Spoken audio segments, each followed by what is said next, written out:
Hello friends, welcome to my YouTube channel Hemant the social engineer. देखो Mother Teresa blog mission Shakti Mahasangh Sonpur तरह तीनो post बाहरी। देखो ये मिशन शक्ति एडवर्टाइजमेंट बाहरी। तीन पोस्ट गुड हो attendant watchman out assistant cook for KGVP Kasturba Gandhi Balika Vidyalaya hostel KGVP hostel Badbazar Sonpur बाहरी। तो देखो ये तीनो पोस्ट बाहरी।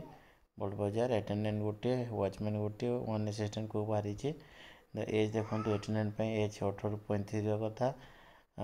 As on the date of signing the agreement with self help group माने यार दरमा देखो 9,000 ରୁ 10,000 टंका अच्छी। जो मैंने भी चाहिए से करेंगे। The applicant must be a female must be pass matriculation.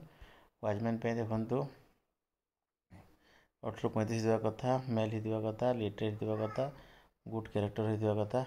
एवं असिस्टेंट कुक देखो ये 18 35 फीमेल होता कथा एक्सपीरियंस कुकिंग होता कथा एलपीजी गैस रांधि पार्थुवा कथा। तापर SMC the application will be asked by SMC to prepare food and the test of the food will be exam. SMC कहे रांधला टेस्ट कर दिज्व।